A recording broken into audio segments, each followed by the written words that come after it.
1964-65च्या सुमारास शिवशाहीर बाबासाहेब पुरंदरे यांच्या शिवचरित्रावरील भाषणांचा कार्यक्रम मुंबईमध्ये विले पार्ले इथे पु ल देशपांडे यांच्या पुढाकारानं आयोजित केलेला होता. पुलंनी बाबासाहेबांना लिहिलेलं मानपत्र त्याप्रसंगी काढण्यात आलेल्या स्मरणिकेत प्रसिद्ध झालं. आज ती स्मरणिका उपलब्ध नाही, परंतु पुलंच्या हस्ताक्षरात सापडलेला हा कच्चा खड्डा पुलंचे मानसपुत्र दिनेश ठाकूर यांनी खास लोकसत्तासाठी उपलब्ध करून दिला. आज 90 पार करणाऱ्या शिवशाहीर बाबासाहेब पुरंदरे यांच्या झपाटल्या व्यक्तिमत्वाचा हा पुलकित प्रत्यय.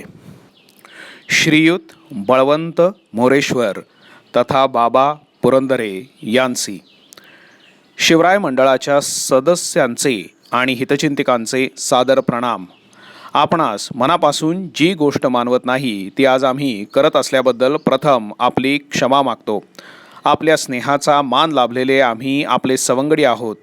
मानसन्मानापासून अलिप्त राहायचा आपला स्वभाव धर्म आम्हाला ठाऊक आहे. आपला स्नेह हा जसा आमचा सन्मान आहे तसाच त्या स्नेहापोटी आम्हाला आपल्यापाशी काही हट्ट करण्याचा अधिकारही आहे. त्या अधिकारापोटीच आम्ही या मानपत्राचा स्वीकार करण्यास आपणाला भाग पाडणार आहोत. शिवरायांचे आठवावे चरित्र, शिवरायांचा आठवावा प्रताप ही उर्मी आपण आमच्या मनामध्ये उत्पन्न केलीत.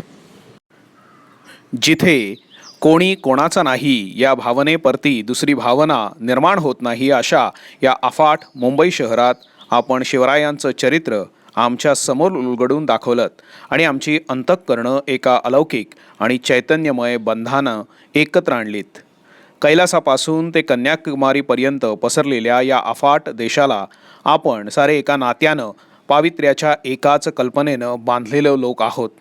या लोकांचं हिंदवी स्वराज्य असावं ही श्रींची इच्छा आहे. हा एकतेचा पहिला पाठ देणाऱ्या श्री शिवरायांच्या चरित्राच्या वाचनानं आमच्या मनातील किलमिश दूर झाली. परकीयांच्या अंमलाखालील केवळ स्वसंरक्षणार्थ बाहेर पडणाऱ्या म्यानातल्या तलवारीच गंजत नाहीत तर मनही गंजतात. प्रथम घासून पुसून उजळून ती साफ करावी लागतात.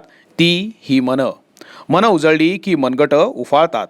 3.5 हात उंचीच्या मावळ्यांची भेदरलेली मनं सह्याद्रीच्या गगनचुंबी कड्या एवढी उंच आणि कणखर करणाऱ्या शिवरायांच्या चरित्राचे आपल्या तेजस्वी शैलीतलं लेखन हा आजच्या निराशजनक वातावरणात आम्हाला दिसलेला पहिला आशेचा किरण. श्री शिवरायांच्या महान कार्याला प्रत्यक्ष प्रारंभ होण्यापूर्वीचा तो पारतंत्र्याचा काळ. आपल्याच शब्दांची उसनवारी करून सांगायचं म्हणजे हुंदका देखील मोठ्यानं द्यायचा नाही असली दुरावस्था. साऱ्या जनतेची अवस्था कोठे जावे, काय करावे अशी व्हावी यात नवल नव्हतं. पण आज तर आम्ही आमचे धनी आहोत, तरीही मनाच्या तसल्याच अवस्थेत जगण्याचा प्रसंग उभा राहावा ही अत्यंत दुर्भाग्याची गोष्ट. सर्वत्र निराशा, अपेक्षाभंग, ध्येयहीनता असल्या ह्या काळात आपल्या अभ्यासिकेतला दिवा मात्र रात्र उलटून गेली तरी जळत होता.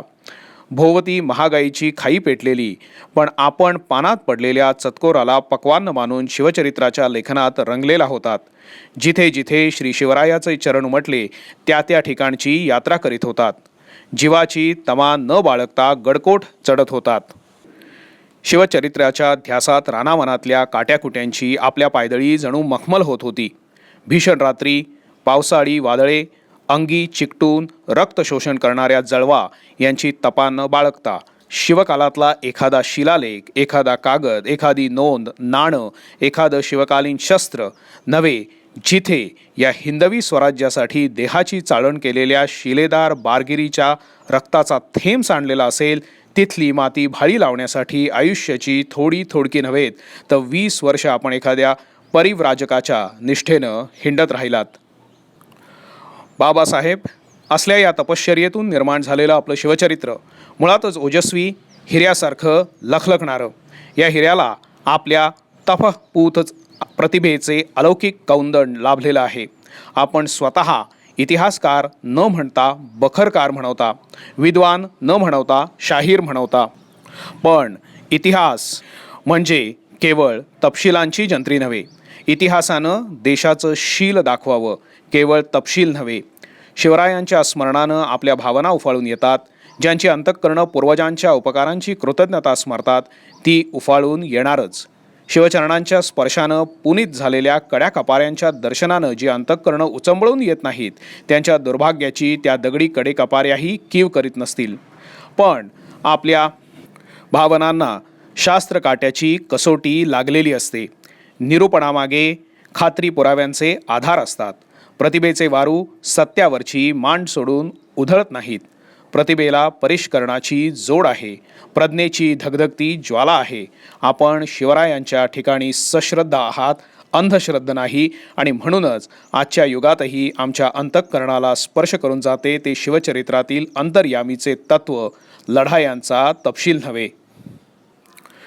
ज्या राज्यात अन्यायाचा निःपात होईल, पापी माणसाला शासन होईल, शीलाचा सन्मान होईल, चारी धामाच्या तीर्थयात्रा सुखरूप पार पडतील, ज्याचा जो देव असेल त्याची उपासना तो निर्वेदपणे पार पाडील, शेतातल्या धान्याला शत्रूचा धक्का लागणार नाही आणि माता भगिनींच्या हाताची कंकणं अखंड किणकिणत राहतील, असल्या शांती तुष्टी पुष्टीयुक्त राज्याचे स्वप्न शिवरायांनी पाहिले. आपल्या आचरणाने ते त्यांनी प्रत्यक्षात आणले. आपण तो सारा चरित्रपट आमच्या डोळ्यांसमोर उभा केलात. आमच्या गंजू पाहणाऱ्या मनांना मानानं जगण्याचा अर्थ शिवचरित्रातून उलगडून दाखवलात. बाबासाहेब, त्या कृतज्ञतेची ही पावती आहे. मानपत्राची भाषा आम्ही जाणत नाही. छत्रपतींच्या मावळ्या इतक्याच रांगड्या बोलीशी परिचय असलेले आम्ही आपले स्नेही. आपले संकल्प थोर. त्या संकल्पाचा जगन्नाथाचा रथ एकट्यानं ओढण्याचं आपलं सामर्थ्य आम्ही जाणतो. पण त्या रथाच्या दोराला आम्ही हात घातला तो आमच्या पदरी चिमुकल्या पुण्याचा संचय व्हावा म्हणून. शिवचरित्राचे सहस्रावधी श्रोत्यांपुढे आपल्या ओजस्वी वाणीनं निरूपण करून आपण ₹1,00,000 समाजकार्याला देण्याचा संकल्प पार पाडलात. आज भोवत आली द्रव्य लालसेची आणि सत्ता लालसेची हिडीस भूतं नाचत असताना केवळ आर्थिक गरिबीचा वसा घेतलेल्या शिक्षकाच्या आपल्यासारख्या सुपुत्रानं ₹1,00,000 मिळवण्याचा संकल्प करायच्या या काळात ₹1,00,000 मिळवून एका महान कार्याला ते इदम न मम या भावनेनं अर्पण करण्याचा संकल्प करून तो पुरा करावा हा एक चमत्कार आहे. व्यवहारी जगात हे वेड ठरेल, पण व्यवहारी जगाला ही भाग्याची वेडं कळत नसतात. आम्ही आमच्या दुबळ्या डोळ्यांनी आणि चिमुकल्या अंतःकरणांनी आपला हा पराक्रम पाहून चकित झालो. अंतर्यामी समाधान एवढंच की या कार्यात आपल्याबरोबर 4 पावलं चालण्याचं भाग्य आम्हाला लाभलं. बाबासाहेब, हे महान कार्य करण्याची जिद्द आपणात श्री शिवरायांच्या चरित्रामुळे निर्माण झाली हे तर खरंच, परंतु आपल्या जीवनातल्या सहचारिणीचा, सौभाग्यवती निर्मला वहिनींचा गौरवपूर्वक उल्लेख केलाच पाहिजे.